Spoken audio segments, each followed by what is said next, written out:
Hello friends, मैं Sandeep sir आप सभी को rank point Sandeep sir classes maths point में स्वागत करता हूं। आज यह बाल विकास शिक्षा शास्त्र का चौथी क्लास है। जैसे मैंने पहले मनोवैज्ञानिक के बारे में पढ़ा, मनोविज्ञान क्या होता है, उसके बाद में अभिप्रेरणा की बात की। अभिप्रेरणा के बाद में अभिप्रेरणा की सिद्धांत प्रिंसिपल ऑफ मोटिवेशन देखा। अब जब हमें मोटिवेट हो जाते हैं तो हमें विकास की आवश्यकताएँ होती है, तो उस विकास को लेकर हम देखेंगे कि एक्चुअल विकास है क्या। शिक्षा मनोविज्ञान में शैशवावस्था अवस्था जो से लेकर परिपक्व अवस्था तक बाल के विकास का अध्ययन किया जाता है। बाल विकास का अध्ययन का अर्थ ये हुआ शैशवावस्था से लेकर परिपक्व अवस्था तक बालक के विकास की अध्ययन किया जाता है। नेक्स्ट चीज़ को देखेंगे कि अवृद्धि एवं विकास का अर्थ होता क्या है। एक्चुअली मैंने मोटिवेट किया किसी को, तो मोटिवेट करने से क्या होता है, कुछ पल के लिए उसमें विकास होती है, कुछ ग्रोथ होती है। 100% हम कह नहीं सकते, पर ग्रोथ होती है। अब विकास का अर्थ क्या होता है, सामान्य रूप से अभिवृद्धि शब्द का अर्थ प्रयोग जो है शरीर एवं उसके अंगों के भार एवं आकार में वृद्धि के लिए किया जाता है, जबकि विकास में मानसिक वृद्धि, शारीरिक वृद्धि और संवेदनात्मक परिपक्वता और बौद्धिक परिपक्वता का अध्ययन किया जाता है। इसमें ये विकास के बारे में बताया गया है कि विकास कैसी होती है। तो बाल विकास के डेवलपमेंट्स क्या है, जैसे हम लोग बड़े होते हैं तो हम लोग में क्या डेवलपमेंट्स होने चाहिए, हम लोग में क्या विकास होती है, इन बातों को इसमें बताया जा रहा है। अब बाल जो मनोविज्ञान जो है, बाल मनोविज्ञान वह वैज्ञानिक अध्ययन है जो व्यक्ति के विकास का अध्ययन गर्भकाल से प्रारंभ से किशोर अवस्था की प्रारंभ अवस्था तक है।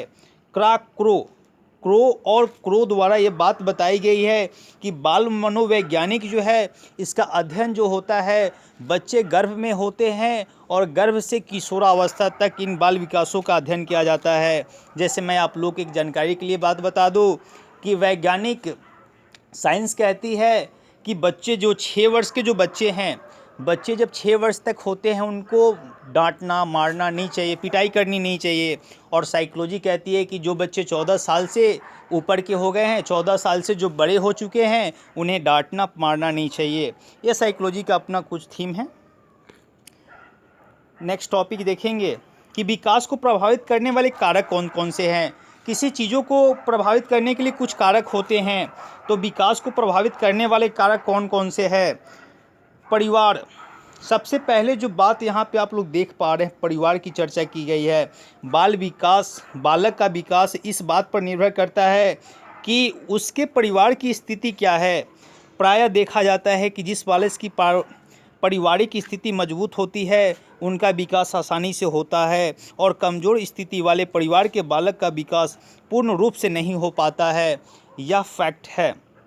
तो विकास में कहीं ना कहीं आपके पारिवारिक स्थिति, आपकी रहन सहन और आपकी इन्वायरमेंट, आपकी सोसाइटी सबसे महत्वपूर्ण इस बातों को रखती है। जैसे अब विद्यालय कैसे रखती है, पहले चीज़ इसमें क्या बताया गया कि विकास को प्रभावित करने वाले कारक कौन हैं। तो पहला कारक क्या है, परिवार। और परिवार किस तरह बच्चों के विकास में सहायक है या सहायक नहीं है, इन बातों को मैं आपको बताया कि जिनके पारिवारिक स्थिति सही है उनके बालक विकास जो होती है, बाल विकास की जो स्थिति होती है बेहतर होती है।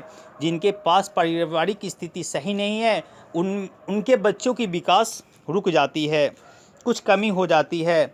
दूसरा जो कारक है वो विद्यालय है।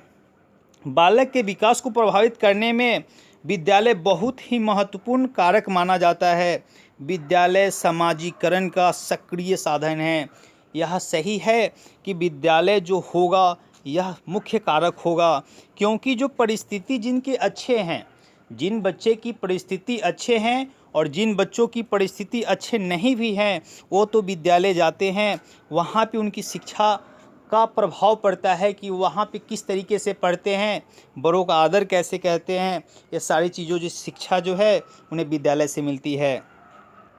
तीसरा जो कारक है विकास का वह वंशानुक्रम है। वंशानुक्रम जो होता है, बाल विकास में वंशानुक्रम बहुत ही ज़्यादा प्रभाव पड़ता है। हम देखते हैं कि जिस बालक के माता पिता, दादा दादी हष्ट पुष्ट होते हैं, उनके बालक भी उन्हीं की तरह होते हैं।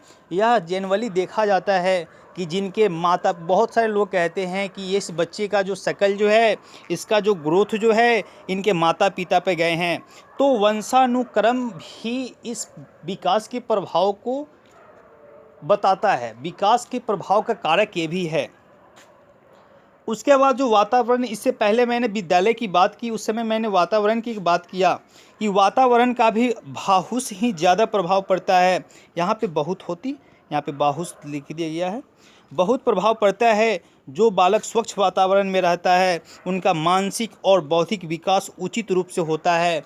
मैं आप लोग के बता दूं कि वातावरण और घर की पारिस्थितिक, कहीं न कहीं इसमें जो बातें बताई गई, पहले पारिवारिक स्थिति बताई गई, दूसरे विद्यालय बताया गया, तीसरा अनुक्रमानुपात बताया गया, चौथा वातावरण बताया गया।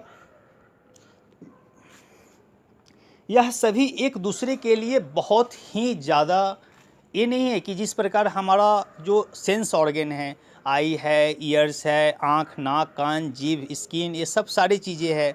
अगर इसमें से एक चीज़ें नहीं होती है तो हम सही से लाइफ नहीं जी सकते। लाइफ तो जी सकते हैं बट उतनी बेहतर से नहीं जी सकते हैं। उसी प्रकार विकास का जो कारक है, बच्चों में बाल विकास का जो कारक है, इसमें पारिवारिक स्थिति, विद्यालय, वंशानुक्रम के बाद वातावरण की हम लोग चर्चा किए, और पोषण भी बहुत ही मायने रखती है, क्योंकि पोषण से ही सब चीज़ है। अगर हमें पारिवारिक स्थिति सही मिलती है, विद्यालय भी सही मिलता है, उसके बाद वंशानुक्रम भी सही है, और यहाँ पे अगर पोषण की अगर कमी है, पोषण मीन्स आहार जो हमें ग्रोथ करती है, अगर उस चीज़ को कमी है तो बहुत हद तक नहीं हम सही कर सकते हैं उसे। जैसे यहाँ पे बताया गया कि पोषण जो है, शारीरिक विकास पर पोषण का बहुत ही ज़्यादा प्रभाव पड़ता है। जिस बालक को स्वच्छ भोजन का उपलब्ध होता है, उनका विकास उचित रूप से होता है, और इसलिए सरकारी स्कूल, जो गवर्नमेंट स्कूल है, इस स्वच्छ भोजन को लेकर, आहार को लेकर, मध्याह्न भोजन का भी प्रबंध गवर्नमेंट के बच्चे, जो सरकारी स्कूल में जो बच्चे पढ़ते हैं, गवर्नमेंट विद्यालय में जो बच्चे पढ़ते हैं, उनके लिए व्यवस्था की गई है। अब लिंग भेद क्या है? अब हम लोगों ने इस बात को देखा कि इस बाल विकास की प्रभाव का कारण क्या है। अब इसमें लिंग भेद की भी चर्चा की गई है कि लिंग भेद से बालक के विकास पे क्या प्रभाव पड़ता है। तो अंतःस्रावी ग्रंथियाँ, आस पड़ोस के वातावरण, रोग एवं चोट, इस बातों को बताया गया।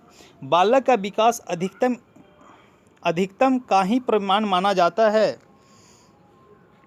बालक अनुभवों या अधिकतम द्वारा अर्जित है, उसे सामाजिक गुण कहते हैं।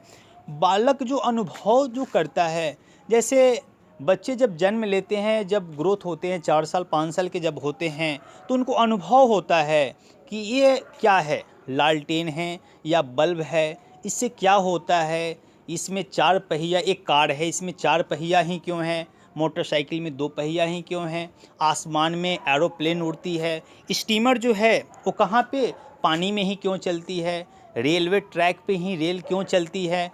ये जो अनुभव जो बच्चे लोग को होते हैं अंदर, ये क्या है, बालक अनुभव या अधिकतम द्वारा जो अर्जित करता है, उसे सामाजिक गुण कहते हैं। विकास वंशानुक्रम के उपहार तथा वातावरण के सामाजिक सांस्कृतिक बलों की अंतःक्रिया पर आधारित है। परिपक्वता कच्चा माल प्रदान करती है तथा काफ़ी हद तक निर्धारित करती है कि बालक, यहाँ पे की होना चाहिए, यहाँ पे की होना चाहिए कि बालक के व्यवहार के प्रतिमान और व्यवहार के क्रम क्या होंगे। ये हार्लॉक द्वारा इस बात को बताया गया है। अब इस टॉपिक को, लास्ट टॉपिक इसमें है, इस चैप्टर में,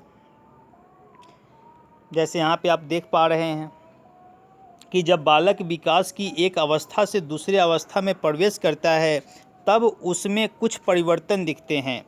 अध्ययन में ये सिद्ध कर दिया गया कि ये परिवर्तन जो होते हैं, एक निश्चित सिद्धांत के अनुसार ही होते हैं। इन्हीं को विकास के सिद्धांत कहते हैं। लास्ट में आप लोग को विकास के सिद्धांत का एक अच्छा सा डिफिनीशन गैरिसन के द्वारा, गैरिसन कौन हुए? एक मनोवैज्ञानिक हुए।